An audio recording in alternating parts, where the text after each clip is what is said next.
comes the, y'all don't really want it like, here comes the. Hey guys, I'm Squid, and welcome to another battle. Now you may notice that the quality of this video is incredible, so a huge shout out to LJ Darkrai for recording this for me. Dude, it looks amazing. But now to get into the battle, I am facing my buddy the Flaming Axel. His name is Raymond. I'll leave both of their links in the description below. Raymond also does Pokemon stuff, he does Kingdom Hearts stuff. But to get right into it, I'm going to lead off with my Scarf Rotom, and he's going to end up leading off with Swellow. Now, I know he's going to protect first turn because he does want to get his Guts boost. And I can't really do too much because my counter to him is the Rotom. So he knows I'm going to go for a Volt Switch, and he's just going to switch straight out, fearing that I am Scarfed, just in case, which I am, so he made the right play there.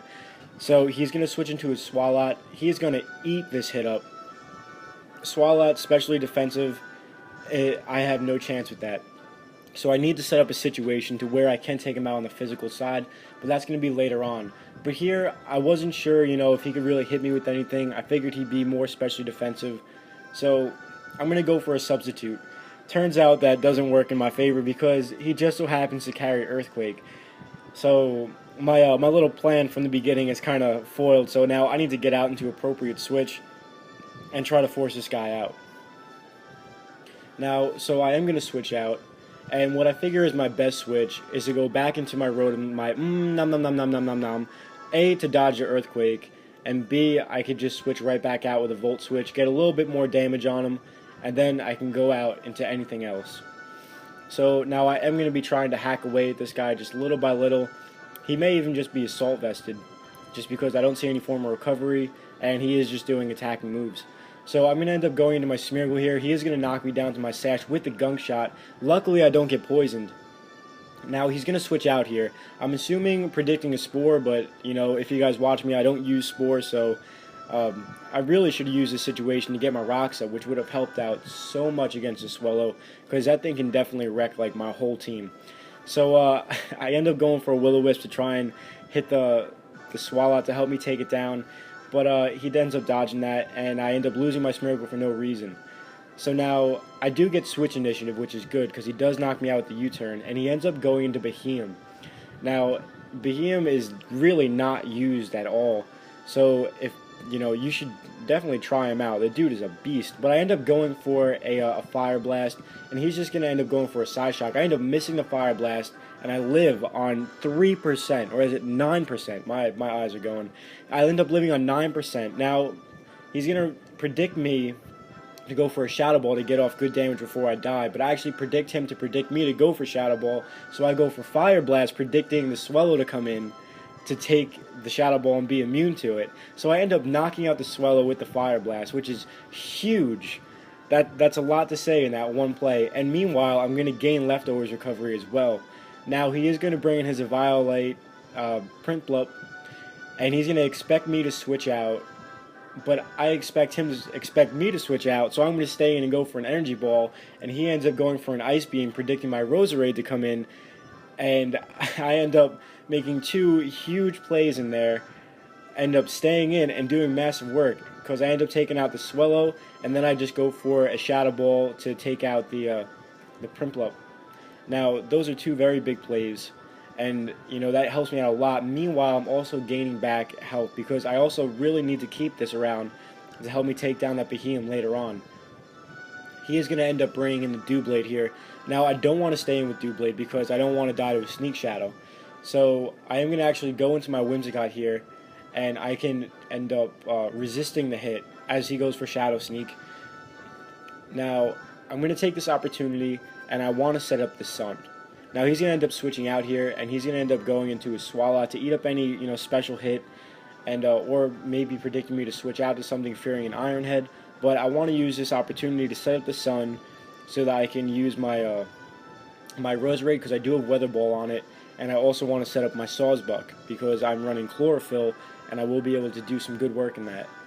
Now, I end up switching into my Roserade, and turns out he carries Fire Punch, which is, not only super effective, but it's also Sun boosted. So he's going to knock me clean out. Roserade didn't have a chance. I felt really bad. I was like, that wasn't my intention. So I'm going to switch into Sawsbuck, and I'm going to go for a stabbed, life-orbed double edged. I'm going to knock the swallow out straight out, like just ridiculous amounts of damage. Now here he's going to end up switching into his Togetic. And now here I end up getting a little greedy. Well, maybe not so greedy, but I didn't see this guy doing too much to me. If you want to use Air Slash, I figured, if he's defensive, I could take a hit. Turns out he's carrying Fire Blast, and that's going to demolish me in the sun. So if I would have went for a double edge, things definitely would have been different, but he ends up just taking me straight out. So now I'm going to go back into my Rotom, and I'm going to go for a Thunderbolt. And now this play is definitely momentum turning because I do get a crit, and there's also paralysis, but the paralysis really doesn't matter because I would have outsped anyway. But he is going to be able to get a Toxic off me. But because of the crit, that is going to be able to let me take him down in 2 hits. Now, I didn't run any damage calcs. I don't know if the crit really mattered, but I would expect it did because it did take him down, more than over half. I'm not sure if it would have, done more than half without the crit, but you never know. You can always calc it, but I didn't feel it was necessary. Now, I end up taking that out. Now here, I know that he can end up taking out. Well, I know I can't take him out from full health, and I want to keep my Rotom for later, just because, I have a plan up my sleeve. I'm not going to reveal my plan yet, but it's there. Now, I'm going to go back into Whimsicott. I'm pretty much just going to use him as a pivot point to get into my Chandelure safely. Now, getting into my Chandelure safely is going to allow me to not only outspeed, but I can hit him with a super effective Shadow Ball. I am running Modest, so I know this is going to hurt him. So I get the attack off, and it just does a little, probably about 75-60%. This man is running Assault Vest Bahaha. Now this guy is pretty bulky to begin with, and his special attack stat is absolutely ridiculous. So he's able to take that Shadow Ball really well.